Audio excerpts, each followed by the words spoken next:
লক্ষ লক্ষ টাকা ব্যয় করে আরেকটি বাজারকে চ্যালেঞ্জ জানানোর জন্য পাশে আরেকটি হাট কোনোভাবেই হতে পারে না। এই মুহূর্তে রয়েছি মানিকগঞ্জের একটি ঐতিহ্যবাহী বাজার ঝিটকা বাজার। প্রায় দীর্ঘ কিছুদিন যাবত, কয়েক মাস যাবত আমরা দেখতে পাচ্ছি যে ঝিটকা বাজারে একটি বাজার পেঁয়াজের এবং মরিচের যে বাজারটি রয়েছে, আড়তটি রয়েছে, সেটি মূলত গালা ইউনিয়নের ঝিটকা বাজারের অংশে প্রায় 50 থেকে 100 বছর আগে থেকে সেখানে বসছে। সাম্প্রতিক সময় আমরা যেটি জানতে পেরেছি, সাম্প্রতিক সময় তারা অন্য একটি ইউনিয়ন অর্থাৎ গালা ইউনিয়ন পারে বাল্লা ইউনিয়নে একটি ক্যানেল রয়েছে, খালের ওই পারে কিন্তু তারা বাজারটি সরিয়ে নেওয়ার চেষ্টা করছে। তারই প্রেক্ষিতে বাজারের প্রায় 1.5 সহস্রাধিক, প্রায় 1500 অধিক যে দোকানদার রয়েছে তারা দোকান বন্ধ রেখে কিন্তু আজকে প্রতিবাদ করছে। আমি আপনাদের দেখানোর চেষ্টা করব যে কি পরিমাণ বাজারের দোকান বন্ধ রয়েছে। আপনারা দেখতে পাচ্ছেন যে ঝিটকা বাজারের কাঁচা বাজার সহ যে দোকানগুলো রয়েছে প্রায় 1500 দোকান তারা 1 ঘন্টা যাবত বন্ধ রেখেছেন এবং তারা কিন্তু প্রতিবাদ করছেন যে এই পেঁয়াজের যে বাজারটি রয়েছে তারা এই ইউনিয়ন থেকে আরেকটি ইউনিয়নে কিন্তু যাওয়া যাবে না। তাদের আরেকটি দাবি রয়েছে, যদি এই ইউনিয়ন থেকে সে ওই ইউনিয়নে যেতে হয় তাহলে অবশ্যই ব্যক্তি মালিকানাধীন জায়গায় তারা যে হবে না। তাদের দাবি হলো তাহলে এটা সরকারি পেরিফেরি বা সরকারি করণ করে তারপরে বাজার কিনে দেবে। আমরা কয়েকজন ব্যবসায়ীর সাথে কথা বলেছি, তাদের যে দাবিটি রয়েছে এখান থেকে যদি পেঁয়াজের বাজারটি ওই বাজারে চলে যায় তাহলে কিন্তু সেখানে যে ঘটনাটি ঘটবে, তার পাশাপাশি যে বাজারের যে ব্যাপারগুলো রয়েছে সেটা একটি চায়ের দোকান থেকে শুরু খাবারের হোটেল থেকে শুরু একটি বাজারটি কিন্তু অন্য ইউনিয়নে চলে যাবে বলে তারা দাবি করেছে। যার প্রেক্ষিতে তারা আজকে কিন্তু এই ঝিটকা বাজারে প্রায় 1500 ব্যবসায়ী তারা কিন্তু প্রতিবাদ করছে, তারা বিক্ষোভ করছে এবং তারা 1 ঘন্টা যাবত পুরো বাজার বন্ধ রেখে কিন্তু তারা এই আন্দোলন করছে। তাদের একটাই দাবি যে বাজার যেখানে রয়েছে সেখানেই থাকতে হবে, এই ইউনিয়ন থেকে গালা ইউনিয়ন থেকে বাল্লা ইউনিয়নে বাজার স্থানান্তর হবে না। আমরা আপনাদের এখনই তাদের যে বিক্ষোভ মিছিল রয়েছে, আমি কিছুক্ষণের মধ্যেই বিক্ষোভ মিছিলটি আসছে আমরা দেখতে পাচ্ছি, আমরা আপনাকে সেই বিক্ষোভ মিছিলটি দেখার চেষ্টা করব। আমরা দেখতে পাচ্ছি যে একটি বিশাল একটি মিছিল, প্রায় 4 থেকে 500 বাজারের ব্যবসায়ী তারা কিন্তু একটি বিক্ষোভ মিছিল নিয়ে তারা কিন্তু চলে আসছে। আমরা দেখতে পাচ্ছি যে বাজার যেন স্থানান্তর না হয় সে ব্যাপারে কিন্তু তারা বিক্ষোভ মিছিল করছে। আমরা মানববন্ধন করছি, এখন আমরা তাদের বিক্ষোভ মিছিল কিন্তু আমরা দেখতে পাচ্ছি প্রায় 5 থেকে 700 আর তারও বেশি হতে পারে বাজারের ব্যবসায়ী কিন্তু তারা এখানে কিন্তু তারা দেখছেন বিক্ষোভ করছে, মিছিল করছে, পরবর্তী তাদের সমাবেশ রয়েছে। আমরা এই পরবর্তী সময়ে কয়েকজনের সাথে আমরা জানার চেষ্টা করব। আপনারা এখনো দেখতে পাচ্ছেন যে বাজারে প্রায় 1000 বাজার, এবং তারা মনে করছেন যে বাজারটিকে আসলে দ্বিখণ্ডিত করার চেষ্টা করা হচ্ছে এবং বাজারে দিকে একটি ইউনিয়ন থেকে সরিয়ে আরেকটি ইউনিয়ন নেওয়ার কিন্তু চেষ্টা করছে। আপনারা দেখতে পাচ্ছেন বাজারের হাজার হাজার ব্যবসায়ী কিন্তু তারা আন্দোলনে নেমেছে, তারা বাজারটিকে আসলে গালা ইউনিয়নে রাখার জন্য তারা আন্দোলন করছে। যে বিক্ষোভ মিছিল কিন্তু মানববন্ধন পরবর্তী আমরা কয়েকজনের বক্তব্য মানববন্ধন করার চেষ্টা করবো।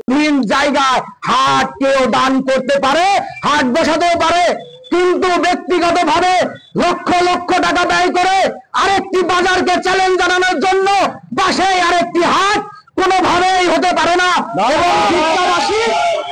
এবং ঝিটকার মানুষ ব্যবসায়ীরা আমাদের এক বিন্দু রক্ত থাকতে ঝিটকার বাইরে ঝিটকা হাট আমরা যেতে দেব না।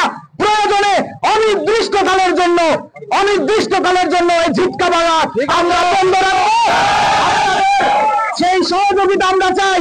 আজকে 2 দিনের লোভের কারণে 2 দিনের লোভের পা দিবেন না, ফাঁদে পা দিবেন না।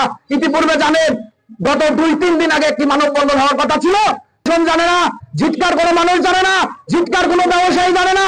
চোরের মতো কাপুরুষের মতো গোপনে তারা আজকে সেখানে পেঁয়াজ বাজার উদ্বোধন করেছে। এর তীব্র নিন্দা জানাই এবং এর বিচারও আমরা চাই। আমরা এটা কল্পনা করি না, কিন্তু প্রশাসনের লোকজন যদি তারা নজর দিত সুনির্দিষ্টভাবে, তারা যদি এটা না দেখে তাহলে আমাদের যে যারা ব্যবসায়ী বিন্দু আছে তাদের যে অভিযোগগুলো এটা দিন যাবে আর এটা আরো ঘনীভূত হবে। প্রশাসনের কাছে অনুরোধ যাতে এটা না হয়, বাজারে যাতে শান্তি শৃঙ্খলা বজায় থাকে আপনার দ্রুত এটা পদক্ষেপ নিয়ে শান্তি শৃঙ্খলা বজায় রাখুন। ব্যবসায়ীর ছাড়া তো বাজারের কোনো মূল্য নাই, ব্যবসায়ীদের মূল্যায়ন আপনাদের করতে হবে। আজ যারা উপস্থিত সবাই কিন্তু এটা ব্যবসায়ী। তো এই জায়গায় যদি প্রশাসনের লোক যাতে আমাদের যে দাবি তারা যদি না এসে যদি এগুলা যদি তারা যদি এটার সমাধান না করে, আগামীতে কিন্তু এটা আরো অনেক ব্যাপক আকারে বৃদ্ধি পাবে। আমরা তাদের সহযোগিতা করুন, তাদের সাথে আমরা থাকবো। একটা বাজার অন্য জায়গায় গেলে সেটা একটা আলোচনার মাধ্যমে হবে। আমার মনে হয় এই ধরনের আলোচনা বাজারে কোনো ব্যবসায়ীর বিরুদ্ধে বা কোনো কমিটির সাথে হয় নাই। তারা বসুক, আমরা থাকবো, সিদ্ধান্ত পরবর্তী না হওয়া পর্যন্ত পূর্বের জায়গায় যাতে পেঁয়াজ বাজার চলমান থাকে।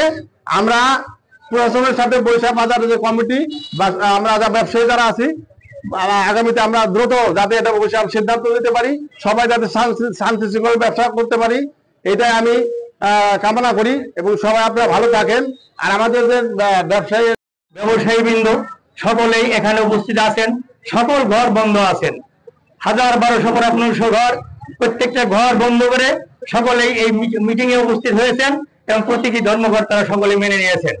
আমি সকলকে ধন্যবাদ জানাচ্ছি এবং সকলে এখানে উপস্থিত আছেন।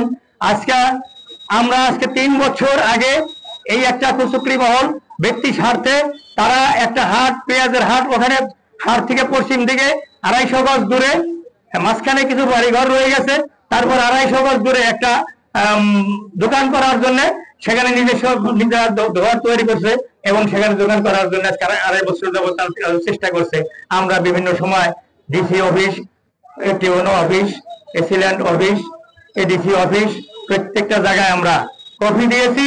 300-400 লোকের চিকিৎসা সহ আমরা প্রত্যেকটা জায়গায় কপি দিয়েছি। তারা আমাদেরকে আশ্বস্ত করেছে ব্যক্তিগত মালিকানার জায়গায় কোনোদিন হাট হতে পারে না, এটা আমরা হতে দেব না, আমাদেরকে প্রতিশ্রুতি দিয়েছে। শুধু তাই নয়, আমার সঙ্গে আমার বাজারে অনেক ব্যবসায়ী গিয়েছিলেন, আমি কথা বলছি, তখনকার ডিসি সাহেব যিনি ছিলেন উনি সাথে সাথে টেলিফোন করে নগদেই বসে বললো, টিওনো সাহেবকে বললেন যে আপনি এফআই বন্ধ করেন। আমি ওখানে দাঁড়ানো, টিওনো সাহেব ফোনে বললেন যে স্যার আমি একটা প্রতিবেদন দেই। বললেন আপনি প্রতিবেদন বন্ধ করেন, আগে আপনি জায়গা বন্ধ করেন, তারপর প্রতিবেদন দেন সাথে সাথে। এবং আমার সঙ্গে যারা ছিল তারা সকলে জানে এবং আমাদেরকে আশ্বস্ত করেছিলেন যে না, এই বাজার এখান থেকে সরবে না, বাজার এখানেই থাকবে। তারপরে আশেপাশে জায়গা আছে সেগুলো হয়তো আমরা ভরাট করে জায়গাটা হাটের উপযোগী করে আমরা হাট হয়তো সরাই, একটা পর একটা হাট সরাই নিতে পারবো, সেই ব্যবস্থা তারা করবে। আমরা বাজারে যে মানববন্ধন ছিল, আমরা মানববন্ধন থেকে শুনছিলাম যে আসলে তাদের দাবি কি ছিল।